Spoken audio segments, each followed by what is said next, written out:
잠깐! 최준영입니다. 다양한 지식을 연결해서 큰 이야기를 만들어내는 경험. 어디서? 위즈덤 칼리지에서 함께 하시죠. 네이버에서 위즈덤 칼리지를 검색하세요. 네, 마지막 시간. 오늘 또 꾸며주실 콜드9. 콜드9. 네, 미래에셋증권 이창구 선임 매니저님 모시도록 하겠습니다. 안녕하세요. 네, 안녕하십니까. 예. 반갑습니다. 이 방건 얼굴이 또 3부에 찾아왔네요. 아, 진짜 오늘 방송의 피날레를 아주 멋있게 또 재밌게 할 수 있을 것 같습니다. 네, 기대됩니다. 순서가 없으니까 좀 예. 여유 있게 여유 있게 편하게. 뭐 이런저런 얘기도 좀 많이 하고 음. 시장 우리 개장하기 전에 네. 네, 종소리도 한번 들어보세요. 네. 예. 종소리 현장에 듣는 거 처음이잖아요. 아, 그렇죠. 종소리가 장난 정말 아닙니다. 장난 아닙니다. 정말 종소리. 네, 저희 박종철 선생님의 그 장인이죠. 네, 한번 기대해 보겠습니다. 웬만해서 안 들려주는데 네, 오늘 가보도록 하겠습니다. 네, 일단은 오늘 네. 개장 전에 좀 짚어볼 만한 게 어제 시장을 한번 보면 올 한 해 시장이랑 정말 닮아 있었거든요. 그래서 제가 그림을 2개 준비했었는데 네. 그 어제 S&P 그 사진을 한번 보여주시면 네. 네, 어떤 특징이 있을까요? 어제 뭐 유가 예. 상승, 그다음에 빅테크, 헬스케어 올라가고 네. 성장주들 떨어지고 정확하게 짚어주셨는데 예. 뭐 에너지 오르고 기술주 조정 받고 유틸리티 헬스케어는 뭐 오르고, 예. 상승한 거랑 보합이 있는데 이 다음 사진으로 올해 YTD를 준비했는데요. 어, 정말 똑같지 않나요? 예. 아 근데 좀 마음은 더 아프네요. 두 번째 사진이. 그러네요. 저기 예. 메타는 정말 진짜.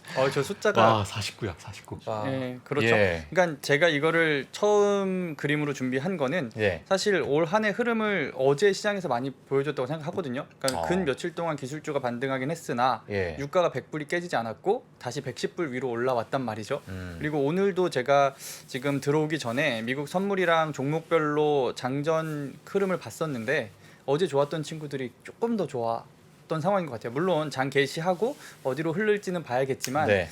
보통 이런 흐름들이 계속해서 이어지는 쪽에 베팅을 할 건지 많이 떨어지는 기술주에 베팅을 할 건지 그거를 오늘 장 전까지 한번 좀 논의를 드려볼까 합니다. 아, 핫한 주제네요. 예. 오늘 뭐 채파고님이 오늘 좀 이제 신경을 많이 쓰셔야 될 것 같은데. 긴장해야 되나요? 예, 긴장해야 될 것 같은데. 콜드나인만 믿습니다. 예, 예. 네, 알겠습니다. 그래서 사실 이제 우리가 앞두고 있는 이벤트 중에 하나가 7월 중순에 이제 물가지표 발표하잖아요. 네. 그래서 사실 이번에 유가가 조정 받을 때 물가가 7월에는 조금 잡히지 않겠냐라는 기대감에 기술주들이 반등을 했었던 것 같아요. 근데 이게 만약에 뭐 지난달보다는 유가가 조금은 진정했으니까 괜찮을 수는 있고 저번에 이제 말씀드렸던 건 7월에 이제 사우디 바이든이 찾아갔을 때 좋은 결과가 있어야 된다. 뭐 이런 얘기도 드렸었는데 그 다음으로 이어지는 이벤트들이 이제 2분기 실적이 오거든요. 예. 그러면 저는 사실 3분기 출발과 다음 달인 7월 달에 주목해야 될 거는 사실 2분기 실적에 조금 더 포커스를 맞춰야 되지 않을까 싶은데 이 실적에 대한 힌트들이 좀 전에 보여드린 그림에도 있다고 생각을 하고요. 사실 우리가 유력 정치인이나 대통령이 그 산업에 대해서 언급을 많이 한다라는 건 그 산업이 돈을 좀 많이 벌고 있다는 뜻이기도 하거든요. 그렇죠. 아시겠지만 그 바이든도 한번 힌트를 줬죠. 신보다 많이 버는 회사가 있다고. 그 회사 올해 좋지 않았나요? 예, 너무 좋았죠. 저는 2분기 실적도 좋을 거라 예상합니다. 예, 엑슨모빌 너무 많이 벌었어 돈을. 예, 그쵸? 예. 혹시 이 생각에 동의하시죠? 예, 맞습니다. 그러니까 우리가 여기서 좀 고민해봐야 될 거는 그들의 실적은 좋을 것 같아요. 그럼 예. 기술주들 실적이 어떨 거냐? 사실 이게 조금 고민스럽죠. 고민스럽죠. 예. 예, 물론 회사가 힘들면은 이제 인원 감축도 하고 어느 정도 이제 여러 가지 방법을 쓰긴 하는데 제가 2분기 때 느꼈던 건 기술주들은 계속해서 인력을 축소한다는 뉴스들이 많았거든요. 예. 그 얘기인즉슨 쉽지는 않아 보이긴 해요. 아. 물론 개별 기업별로 다 다르긴 할 거예요. 근데 예. 제가 오늘 말씀드리려던 건 인더스트리로 조금 접근을 해보자 이런 뜻이고 그래서 사실 이번에 있던 지역 문제, 전쟁 문제는 에너지원에 대한 대변혁기로 작용할 수 있다고 생각합니다. 대변혁기. 대표양역기. 예, 그러니까 우리가 어떠한 큰 이벤트들이 있다라고 하면 주도주가 바뀌거나 사실 어느 정도 산업에 그러한 충격파가 있을 때는 새로운 변화들이 나타나기 시작하거든요. 그렇죠.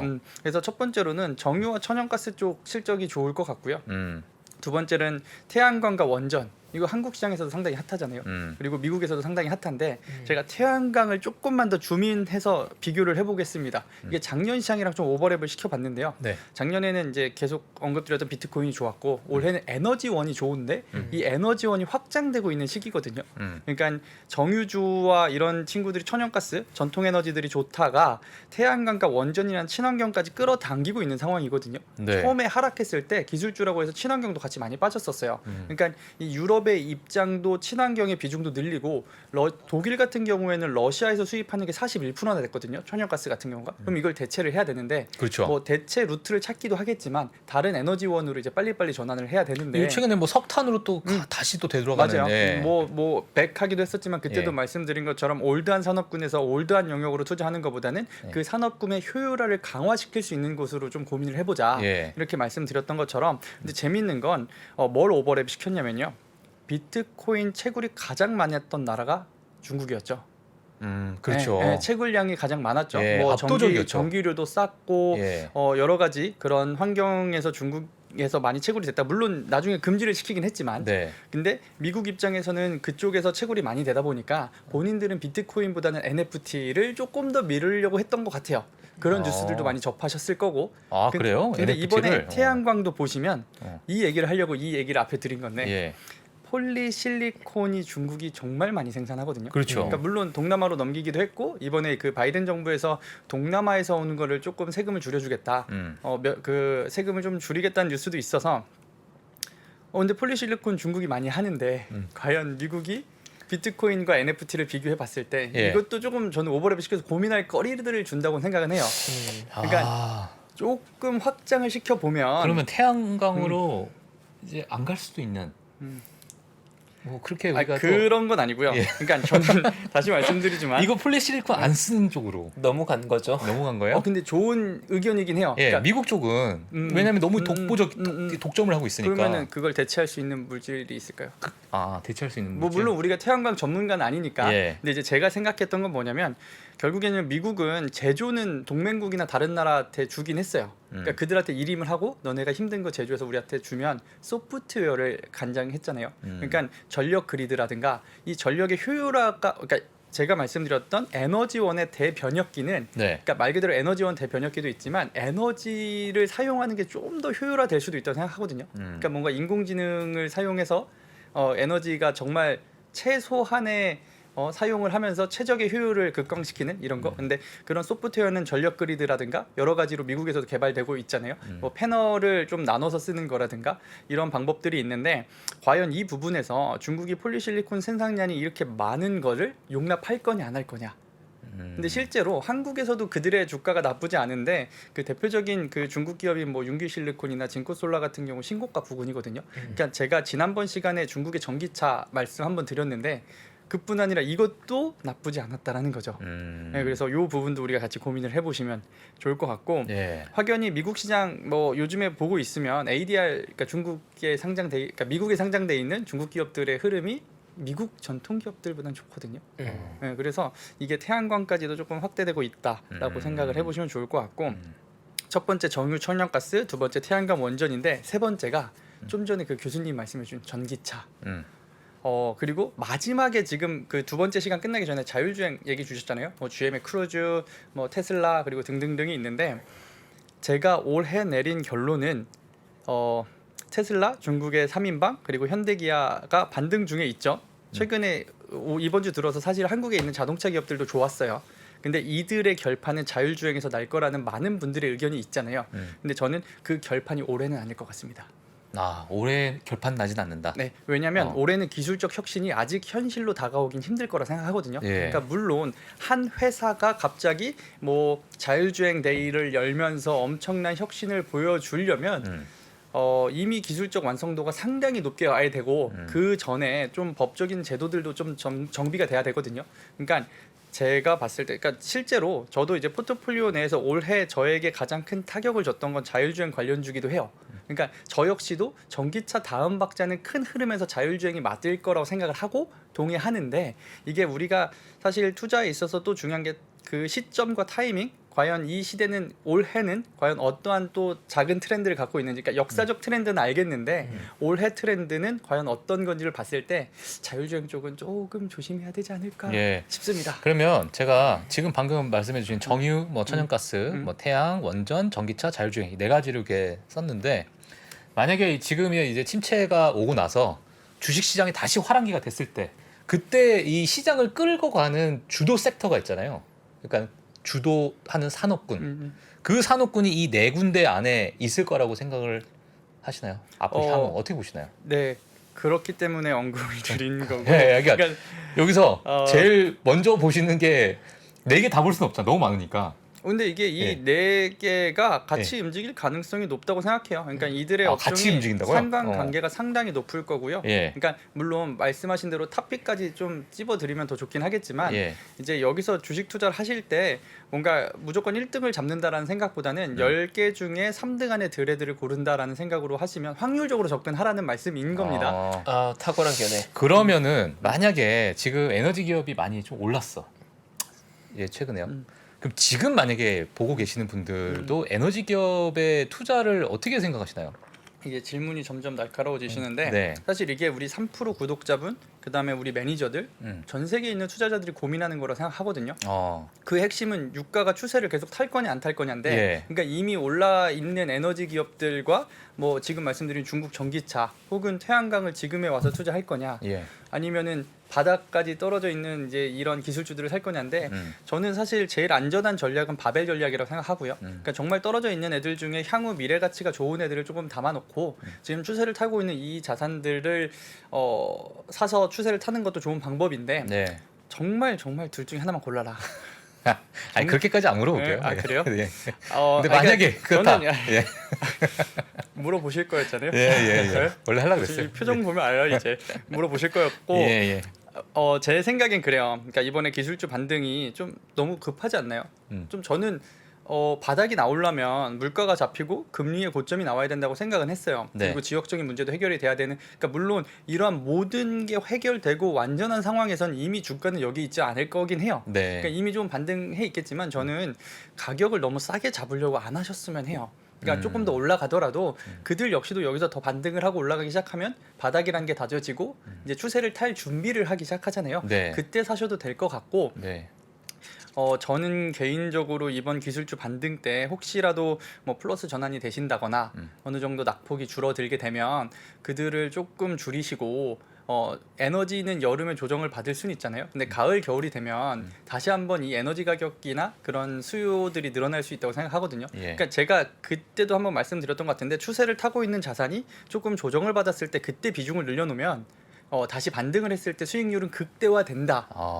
저는 이번 올해도 그 예. 전략을 쓸 계획입니다. 하지만 그들의 추세가 꺾이게 된다라고 하면 저 역시도 또 다시 그런 포지션들을 줄이기 시작은 하긴 해야겠죠. 예. 근데 제가 올해 느꼈던 건 아까 뭐 비트코인과 태양광도 비교해 드렸지만 제가 쓰는 이 뭐랄까요 투자 프레임은 컨텐츠만 바뀌었어요. 작년과 올해 이걸 담고 있는 제 포트폴리오 안에 구성품만 바뀌었을 뿐이지 지금의 흐름은 유가가 저는 이번에 그 상징적인 가격들이 있잖아요. 뭐 마디 가격이라고 하는데 100불이 안 깨지고 다시 올라가기 시작했단 말이에요. 그리고 어제 에너지주들이 반등을 했고 아까 제가 맨 처음에 보여드렸던 전일 S&P 그림이 YTD 그림이랑 너무 닮아 있다. 저는 이 부분에 좀 더 주목하고 싶습니다. 시황 보는 눈이 아주 예리해요. 아주 날카롭습니다. 베이겠어요 아주. 질문도 날카로워지셨으니 저희 최파구님은 뭐 어떻게 뭐 생각하신 그런 전략이 있나요? 일단 기본적으로 시장은 하락은 어느 정도 완성되어 가고 있다는 생각을 하고 있고 저는 이제 약간 다른 관점이긴 한 게 기존의 학자들이 모두 다 반영됐느냐 안 됐느냐보다도 시장이 두려워하고 있는 건 결국 경기 침체의 강도가 어느 정도인지를 가늠하고 있는 것 같거든요. 근데 저는 우리의 우려와 다르게 경기 침체가 강하게 발생하지 않을 가능성을 저는 상당히 좀 높게 보는 편이고요. 골드만삭스가 시장 리뷰한 거 보니까 1960년 이후로 S&P 500이 20% 이상 하락한 구간이 11번 있었는데 그중에 7번은 경기 침체가 발생했고 4번은 경기 침체가 발생하지 않았다고 하거든요. 근데 골드만삭스가 올해 연말에 S&P 500이 4,300 간다로직은 경기 침체에 대한 우려를 선반영했지만 실제로는 경기 침체가 심하게 나타나지 않을 거다 베팅하고 있는 거거든요. 저는 사실 골드만 쪽에 약간 손을 들어주는 거라서 네. 시장 반등 쪽에 무기를 두고 있죠. 시장 반등 쪽에. 네. 그럼 반등하게 되면 주도할 만한 산업군을 뭐라고 생각하시나요?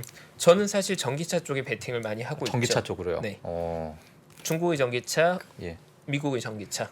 네. 지금 사실 중국이 전기차 그 많이 올랐잖아요. 산업 그 중국차 그 전기차 섹터가 이게 뭐 어떻게 그 미국으로 넘어오는 그러니까 그 트렌드가 넘어오는 그렇게 또 보실 수가 있나요? 어떻게 볼까요? 사실 저는 지금 답변에서 상당히 감명을 받았는데 예. 저희의 전략이 다르다는 건 많은 구독자분들이 알고 계실 거예요. 근데 이 섹터가 겹치는 게 있잖아요. 전기차.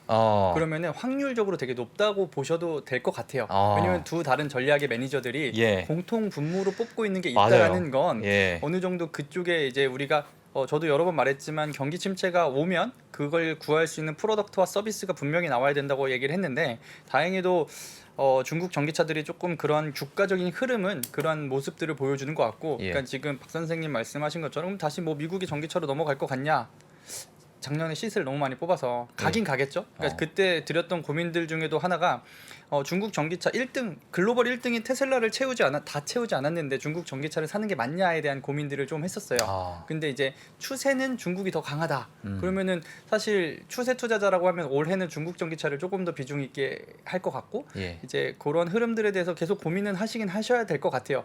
근데 저는 올해 투자를 한다라고 하면 중국 전기차가 조금 더 유리해 보이고 왜냐면 그 관점은 그러니까 미국에도 빵이 있었지만 중국의 알리바바와 텐센트가 등장을 했잖아요. 근데 결국에 우리는 제2의 빵과 제2의 텐센트 알리바바를 찾는 게 우리의 역할이기 때문에 그것만이 한국에 있는 투자자분들이 향후 금융 자산이 더 늘어날 수 있는 선택지일 수 있습니다. 물론 훨씬 위험한 길이에요. 모험을 떠난다는 주식의 속성에 의해서 네. 우리는 그러한 모험을 떠나기에 상당히 좋은 환경이 조성되고 있다. 이번 하락으로 인해서. 진짜 저는 이창구 선임 매니저를 보면 와 진짜 그러니까 본인만의 이 철학이 너무 확고하니까 모험이라는 단어에 지금 꽂혔죠. 예, 약간. 모험이라는 것 네. 자체가 되게 뭔가 좀 감동스럽게 다가오네요. 이게 뭔가 네. 같이 가고 싶은 느낌? 네. 이게 정말 많이 공유된 그 박 선생님의 포트로도 설명을 드리면 예. 메타와 팔란티어 있으시죠? 예, 예. 저라면 팔란티어를 더 높게 가져가고 싶을 것 같습니다. 아유 고맙습니다. 예. 저 오늘 이 한마디로 제 기분이 상당히 좋아졌습니다. 그게 더 모험이지 않을까요? 예, 예. 아유. 예. 이런 분이 없거든요. 예, 가장 괜찮으신 분입니다. 예. 투자를 잘하시는 분. 어떻게 쪽집게로 이렇게. 예, 예. 뭐 한 곳에는 뭐 빨랑 튀라고 막 이런 얘기도 많이 하는데. 그래요? 예, 빨리 이분께서 예, 저희 최파고님이 마소는 팔지 마소. 빨랑 튀면 빨랑 튀어라. 근데 그건 옛날 얘기. 조정 충분히 받았죠. 지금은 다르죠. 그래요? 그때와 지금은 다르죠. 그때는 4월이었어요. 4월은 얼른 튀었어야 됐죠. 그렇죠. 네, 빨리 튈수록 좋았죠. 예, 그러니까요. 지금 제가 질문을 하려고 했는데 까먹었습니다. 제가 너무 기분이 좋아서. 네. 예. 그러니까 또 요거랑 예, 저희가 예. 다음으로 또 갖고 와 본 게 사실 인덱스인데 그 미국 인덱스가 다우가 13%, S&P가 18%, 나스닥이 26% 빠졌어요. 근데 반면에 중국은 홍콩 H가 4%, 상해가 6%, 심천이 11% 빠져서 네. 그러니까 계속 뭐 많은 분들이 말씀하셨겠지만 미국보다 중국이 좋은 상황인데 아시겠지만 중국이 왜 먼저 빠졌냐? 테크 기업 규제 때문이잖아요. 그렇죠. 근데 이게 사실 저는 미중 뭐 그런 갈등과 전쟁이 있었는데 이것도 좀 고민을 해봤거든요. 네. 경제 타격은 버블이 터졌을 때 제일 위험하잖아요. 근데 중국 정부는 본인들의 가장 큰 기업들을 본인들이 선제적으로 먼저 규제를 하면서 주가를 빠뜨렸단 말이죠. 그러니까 예. 만약에 이 상황에서 둘의 갈등이 심화가 된다고 해도 중국은 주식 측면에서는 뭐 그다지 그러니까 위에서 빠진 것보다는 아무래도 그러니까 이럴 게 없는. 이렇게 표현드리겠지만 아파트 위에서 더 높은 데서 떨어지면 더 아프잖아요. 그렇죠. 낮은 데서 떨어지는 예. 것보다.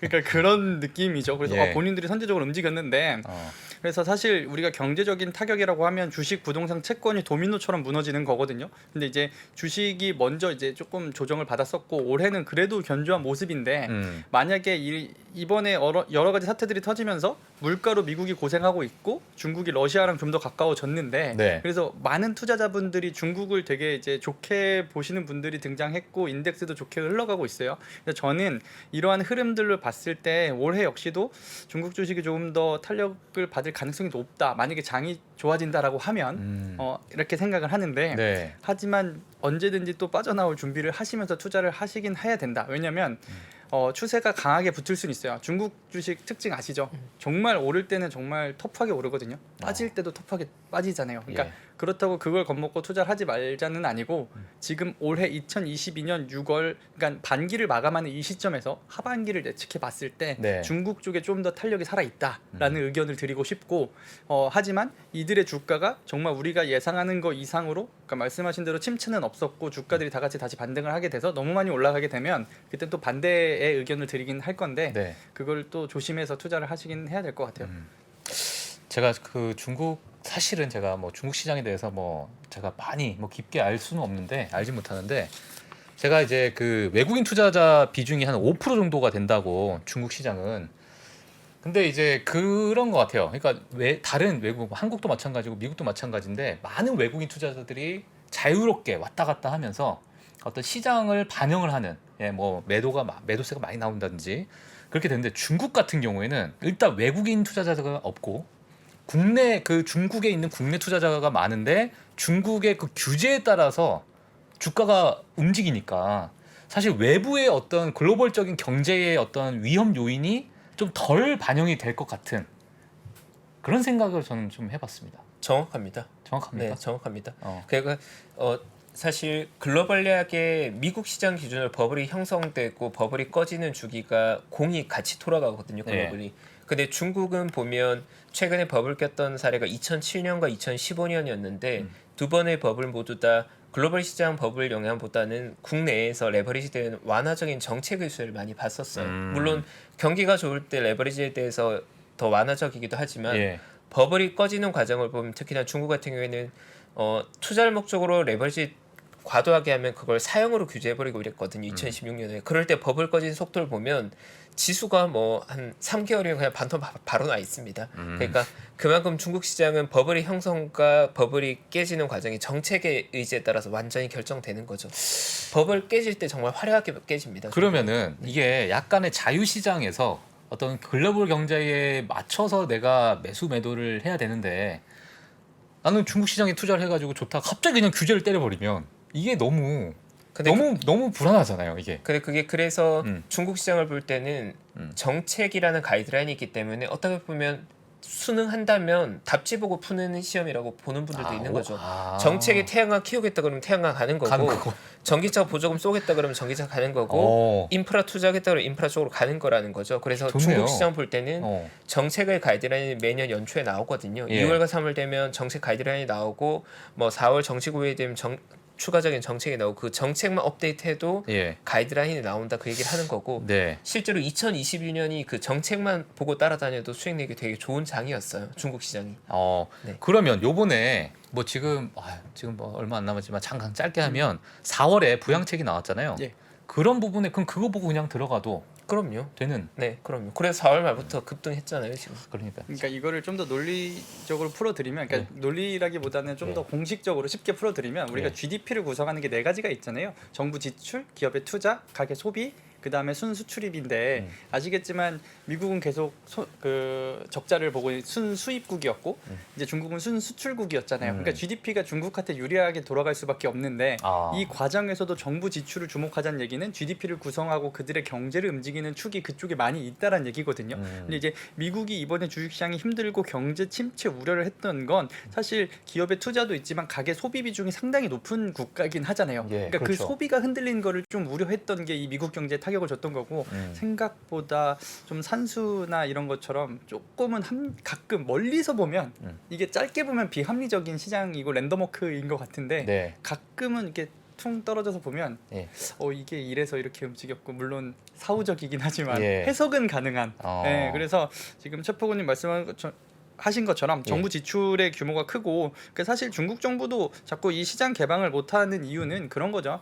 그 많이 봤잖아요. 과거에 이 자본주의의 세력들이 이렇게 좀 강하게 침투해서 주가를 끌어올린 뒤에 그들을 좀 공격하는 또 세력으로 뒤바뀌기도 하는 거를 많이 봤기 때문에 그 부분을 가장 좀 두려워하는 것 같고 그래서 결론적으로 좀 정리를 해보면 우리가 개장 전에 그러니까 어제 시장이 상당히 올해를 많이 반영을 해줬고 오늘 역시도 장전에는 그런 흐름들이 이어지는 경향이 가고 있어서 제일 중요하게 보는 지표는 이제 유가라고 보시면 좋을 것 같고 또 사실 물가나 금리 고점이 나와야만 좀 시장의 반등이 좀 더 단단하게 나올 것 같다고 표현을 드린 것처럼 네. 네, 그런 부분도 같이 보시면 알겠습니다. 좋을 것 같습니다. 예, 저희 뭐 개장하기 전까지 이제 한 2분 정도가 남았는데 요 질문을 하나 좀 드릴게요. 이번에 2분기 실적 발표가 많이 이제 다운그레이드가 될 것 같다. 뭐 지금 상황에서 뭐 실적이 좋은 기업이 많이 나오기가 좀 힘들 것 같은데 그러면 이번 2분기 실적 발표가 나오면서 시장에 엄청난 큰 타격을 줄 만한 요인이 될 것 같아요. 좀 잘 가다가 이 실적 발표가 하면서 갑자기 다시 또 내려가는 뭐 그런 시나리오도 좀 생각을 하고 계시나요? 어떻게 보시나요? 아무래도 늘 말씀드리는 것처럼 그 숫자 자체보다 가이던스가 더 중요할 것 같거든요. 가이던스로? 그러니까 분위기인데 예. 뭐 예를 들어 10개 기업이 발표를 하는데 10개 기업이 실적도 안 좋았는데 가이던스를 다 하향시켜요. 뭐 10개 중에 과연 8개가 그러면 이 시장의 충격은 더 할 거고 예. 6개가 그러면 조금은 8개보다는 좀 덜 할 거잖아요. 거고. 근데 우리는 지금 이미 실적을 발표하기 전에 많은 경제 기관들에서 발표하는 올해 경제 성장률을 다 하향시키고 있었잖아요. 그렇죠. 그 수치가 조금은 그러니까 대부분 연초에 발표한 수치보다 다 낮춰요. 매년. 아시겠지만 1월에는 좀 장밋빛 효과, 1월 효과라고도 하잖아요. 좋게 봤다가 네. 이제 점점점 지나갈수록 이런저런 문제들이 터지면서 이걸 낮추는데 올해 그거를 하향 조정하는 게 유난히 좀 터프하긴 했죠. 그래서 아마 기업들의 가이던스도 상당히 보수적으로 제시할 가능성이 높아요. 왜냐면 이제 미국의 그 실적을 보면은 조금 조심스럽게 발표를 해서 서프라이즈를 내는 거를 조금 더 선호하는 편인 것 같아요. 그래서 네. 그런 부분들은 조금은 조심해야 되지 않을까. 그러니까 보수적으로 가이던스를 발표하는 그 부분들이 시장에서는 조금 조심할 그러니까요. 점인 것 같습니다. 박사님이 정확하게 얘기해 준 게 사실 이번 상반기에 S&P 500의 23% 조정은 다들 얘기한 게 멀티플의 조정이었다는 용어를 쓰거든요. 네. 근데 멀티플의 조정에 대해서 무서운 건 EPS의 조정이 나오게 되면 EPS 그러니까 주가 수익률로 같이 내려오면서 멀티플이 같이 내려버리면 하향 곡선이 더 급격히 내려갈 수 있다고 하는데 2분기에 만약 그런 우려가 선반영돼서 나와버리면 시장은 급격히 좀 식어버릴 가능성은 있겠죠. 근데 다행인 건 아마도 2분기 실적 전반이 망가지기보다는 희비가 많이 엇갈려서 온도차가 클 것 같아요. 그러니까 유리한 쪽은 이제 유리하게 나올 것 같고 네. 좀 불리한 쪽은 좀 불리할 것 같고 특히나 달러 강세가 영향을 많이 주게 될 겁니다. 빅테크 실적의 메인 이슈가 되는 건 예. 달러가 너무 강세인 부분이 상당한 부담을 줄 것 같습니다. 예. 네. 너무 재밌습니다. 그러니까 이게 역시 최파고님인데 저도 여기 조금 첨언을 드리면 예. 저도 동의하거든요. 그러니까 네. 뭐냐면 시장 인덱스는 빠졌어요. 그러면 제가 계속 말씀드렸던 건 최소한 횡보라도 나와야 된다. 그러니까 V자 반등을 바로 기대하는 것보다 예. 횡보라도 나온다라는 거 이제 종목 장세거든요. 그러면 이제 말씀하신 것처럼 기업별로 실적이 차별화가 될 거예요. 가이던스도 다를 거고. 예.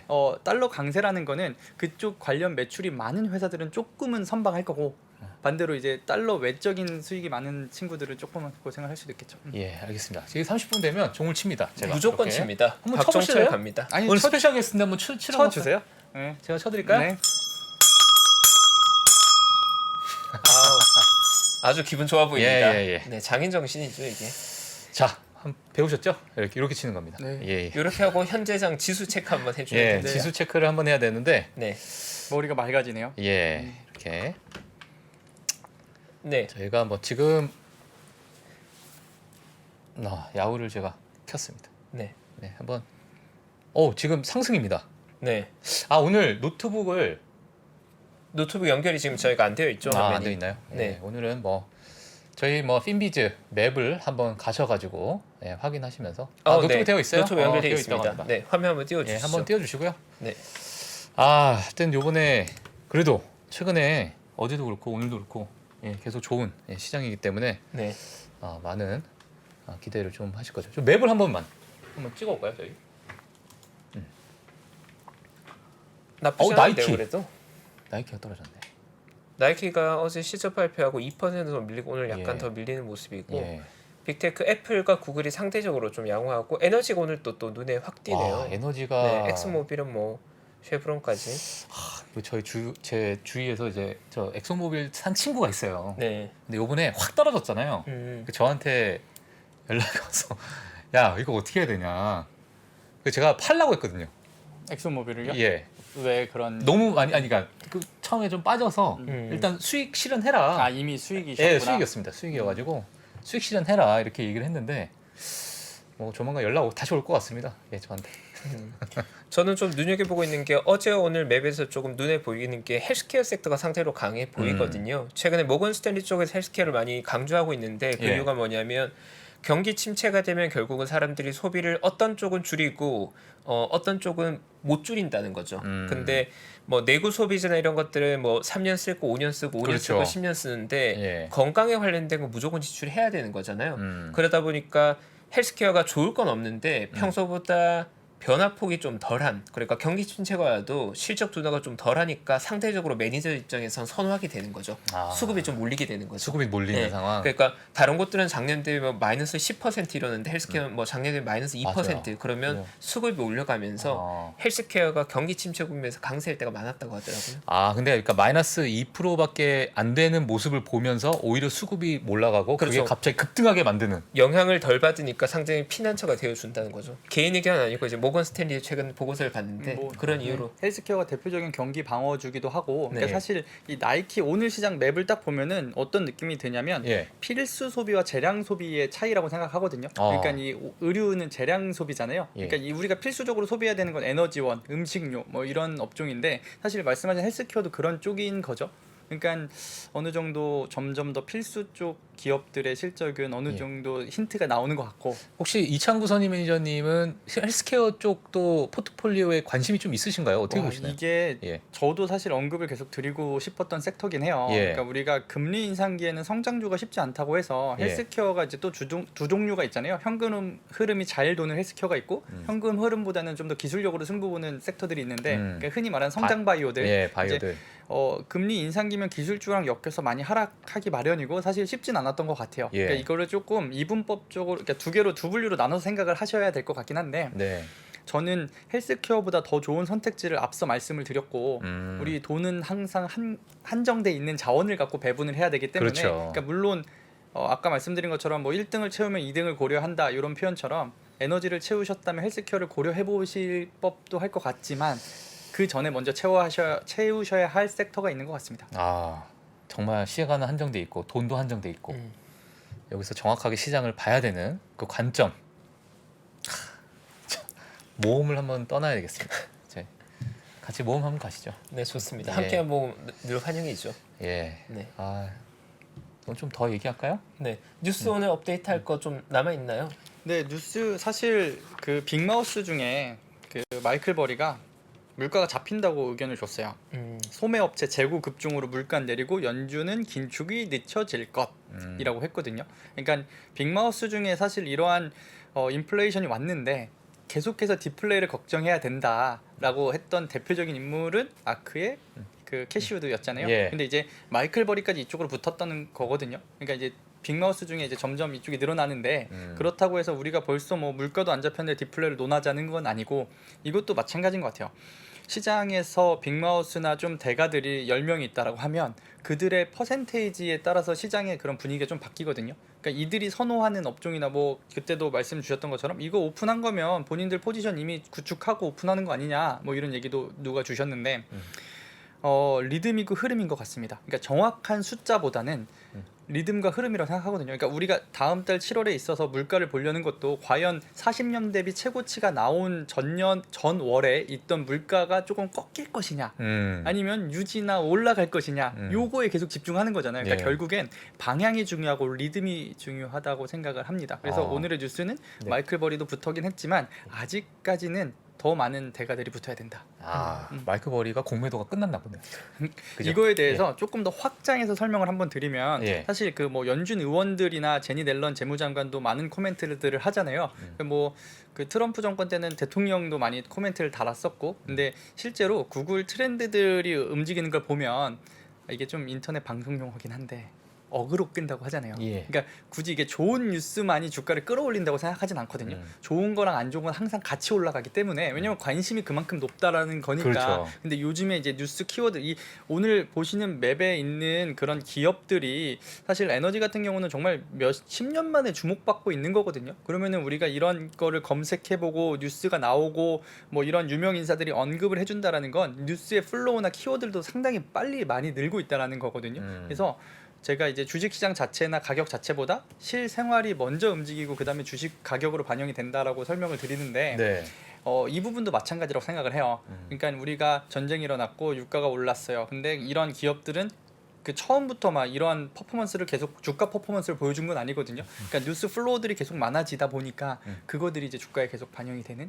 그래서 사실 저는 예전에 이런 알고리즘도 짜보려고 했습니다. 실제로. 네, 뉴스가 좀 늘어나면 주가가 과연 올라가냐. 재밌다. 예. 그 만드셨어요? 사실 상관관계에 있어서 예. 조금은 워낙 그 뉴스를 다 모은다라는 게 쉽진 않잖아요. 그렇죠. 그러니까 이게 결국에는 그 해시태그한 키워드들을 제가 입력을 해줘야 되는데 거기서 조금의 그런 트래킹, 그러니까 오류가 좀 나더라고요. 그 실제로 그래도 시도를 하셨네요. 예, 계속 시도는 했었고 예. 아마 그리고 이거는 사실 제가 특별 게스트로 왔으니까 이 생각도 해봤어요. 예. 구글이 아니 이미 그 많은 데이터를 갖고 그 많은 뉴스들을 알고 있는데 하긴. 왜 주식 투자를 한다고 안 할까? 그 이상의 뭔가 이게 주식 시장이 나에게는 뭐 굳이 해야 돼? 뭐 이런 게 될 수도 그러니까 있으니까. 두 가지죠. 우리가 아까 전에도 워런 버핏 한번 언급을 주셨지만 워런 버핏 연평균 수익률이 잘 아시겠지만 뭐 12에서 20% 사이를 오가잖아요. 근데 구글의 ROE가 그 이상인 거고. 그러니까 본인들의 자기 자본을 굳이 주식 투자보다는 자기들이 하는 사업에 투자하는 게 예. 조금 더 유리한 거죠. 왜냐면 ROE가 그 이상 나오는데 예. 굳이 이쪽으로. 그리고 두 번째는 아직 정복이 안 된 거죠. 하나는 바둑이 정복이 됐고 스타크래프트가 정복이 된 것처럼 예. 주식 시장은 우리가 경험하는 것처럼 정말 많은 변수들이 있거든요. 그렇죠. 예, 그래서 그런 걸 아직 선형적으로 분석하기에는 조금은 아직은 더 많은 변수들에 노출이 돼 있을 수도 있다. 이창구 선임 매니저님은 퀀트도 좀 관심이 있으실 것 같아요. 퀀트. 네, 관심 많죠. 그러니까 실제로 저는 아침에 출근해서 제일 먼저 하는 게 예. 그 한국, 미국, 중국, 유럽 이런 글로벌 대표 기업들 한 1000여 개를 전일 주가를 계속 돌립니다. 근데 그게 산출되는 모양이 YTD랑 그 이번 달, 그러니까 그런 것처럼 추세를 계속 분석을 하려고. 예. 그래서 그 데이터를 항상 모니터링을 하면 정말 신기한 거는 한국, 중국, 미국이 비슷한 섹터들이 비슷하게 움직여요.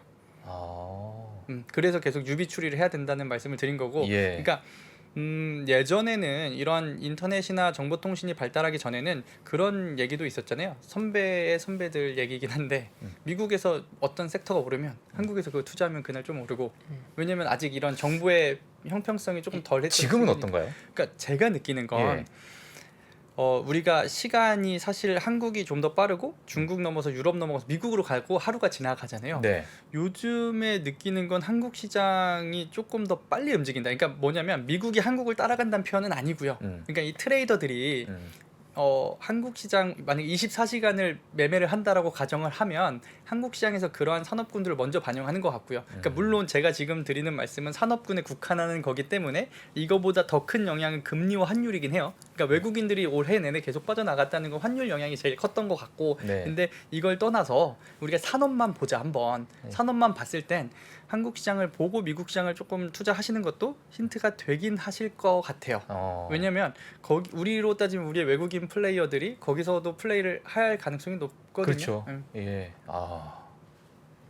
그러면 이제 알겠습니다. 예. 그래도 어느 정도 커플링은 일어난다. 이렇게 정리를 할 수 있겠네요. 예. 순서가 누가 될지 모르겠지만. 예.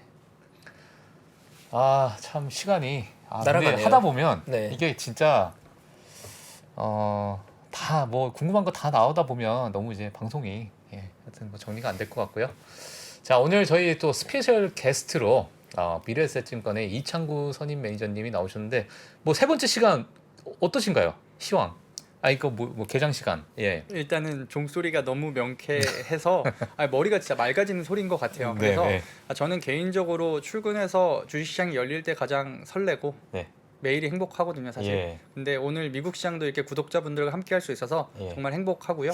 전 개인적으로 만약에 이 마지막 시간 이때 그 HTS를 이제 본인이 보는 종목들 아니면은 이렇게 딱 종목별로 이렇게 해가지고 HTS를 띄워주시는 거예요, 여기다가 같이 보는 거지.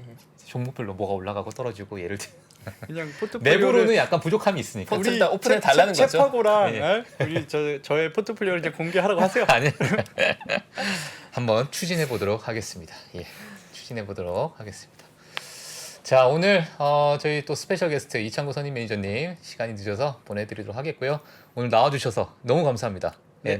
감사합니다. 저희가 또 이제 저희 또 9시 시황에 또 뵙게 될 거니까요. 그러니까. 예. 네. 곧 뵙겠습니다. 네. 예, 감사합니다. 이번 주 목요일 날 뵙겠습니다. 예, 알겠습니다. 감사합니다. 네, 저희 오늘은 그 이창구 선임님과 함께 개장 상황 한번 봤고요. 이 사실 저희 그 MC들로서는 이 3부 장우석 부사장님 자리가 이게 워낙 헤비급께서 자리 지켰기 때문에 웬만한 분들 오시기 추풍 낙엽이 되는 굉장히 부담스러운 그렇죠. 자리인데 예. 그 숙제를 또 첫 데뷔에 굉장히 잘 치러주셔서 굉장히 예. 감사하고요. 구독자분들 아마 오늘 즐겁게 들으셨을 것 같은데 저 개인적으로는 사실 요즘 계속 눈여겨보고 있는 게 하워드 막스의 커멘트들을 조금 보고 있어요. 이제 하워드 막스라는 인물은 기본적으로는 하일드 채권 베이스로 자산을 일군 인물이긴 하지만 어쨌든 시장의 사이클, 특히나 심리적 영향에 대해서 가장 뛰어난 대가 중에 한 명이거든요. 시장의 국면이 공포 국면 혹은 탐욕 국면을 지나서 그 국면의 변화나 전환기, 변곡점을 매우 잘 캐치해내는 인물인데 네. 제가 또 일요일에 또 그 하워드 막스의 투자에 대한 생각을 한 5시간 아주 달게 읽었거든요. 거기에 보면 이제 약세장의 3국면이 있는데 예. 첫 번째 국면은 강세는 진행되고 있지만 소수의 스마트머니 시장의 불안을 좀 인지했을 때 뭔가 가격이 과잉하다거나 악재에 대한 불안을 느낀다거나 그리고 2단계가 되면 시장의 다수 참여자들이 시장의 악재에 대해 인식하는 겁니다. 우리가 모두 다 경기 침체를 인식하고 전쟁을 인식하고 있고 인플레이션 인식하고 있잖아요. 거기서 이제 더 진행되면 약세장의 마지막 3단계는 대다수의 투자자가 부정적인 전망이 취하는 거거든요. 다들 이제 안 될 것 같아. 올해 장 끝난 것 같아. 예. 이젠 안 돼. 그래서 제가 느끼기에 지금은 약세장 3단계 초입 정도 와 있는 것 같거든요. 근데 하워드 막스가 약간 빠르게 움직였다는 건 저희 주관적인 견해를 더하자면 하워드 막스는 늘 가격의 하락, 약세장이 오기 전에 그 강세장의 강도가 어느 정도였는가를 보는데 이번 약세장이 찾아오기 전에 버블의 강도가 그렇게 강하다고 봤던 것 같진 않아요. 막스 같은 경우에는. 그래서 기존의 버블이 주도주에 꼈던 게 아니라 코인 시장이나 이머징 테크 쪽에 일부에 꼈던 것들이 해소됐다 보니까 버블 해소의 국면은 지나간 게 아닌가. 그러면 여기서 뭐 크게 더 깨질 게 있을까 정도로 접근하시는 것 같아요. 네, 그래서 막스가 약간 서두르는 편이긴 하거든요. 뭐 막스라고 막 표현 안 되고 제가 존경하는 막스 회장님께서 약간 타이밍을 빨리 잡는 편이긴 하지만 예, 그분이 예. 움직였다는 건 예. 저에겐 좀 든든한 예. 의견이었던 것 같아요. 예. 제가 경청하고 있는 신호 중에 하나입니다. 그 공유 드리는 겁니다. 네. 이렇게 또 듣다 보니까 이번 주가 너무 기대가 됩니다. 또 시장이 어떻게 흘러갈지. 좋죠. 네, 다음 주도 또 기대가 되고 네. 돈을 많이 벌어서 많이 넣어놔야 되는데 하여튼 그런 생각이 좀 드네요. 자, 오늘 저희 글로벌 라이브 여기서 마치도록 하겠고요. 저희는 내일 이 시간에 또 찾아뵙도록 하겠습니다. 오늘 여기서 마치도록 하겠습니다. 감사합니다. 감사합니다. 미국, 중국, 러시아 이런 나라들의 움직임에 대해서 관심이 어느 정도 생겼는데 거기에서 우리는 과연 뭘까? 우리는 체스판의 말이 아니다라는 생각을 좀 해야 좋겠어요. 어떻게 생각하세요? 우리 편 누굴까를 좀 더 고민할 수 있지 않을까 싶어요. 뒤집어 질문을 해보면 그러면 아시아에는 우리 친구가 있을까요? 제가 지구본 연구소 진행하면서 사실은 되게 마음에 걸리는 이만한 짐이 하나 있어요. 우리 옆에 있는 동남아를 내가 모른다. 우리가 처해 있는 아시아라는 지역을 자꾸 방관하고 유럽이나 미국의 어떤 시각에 맞춰가지고 그런 이제 개별적인 지식 이런 것들이 묶여가지고 큰 흐름들을 만들어내는 이야기, 그런 경험.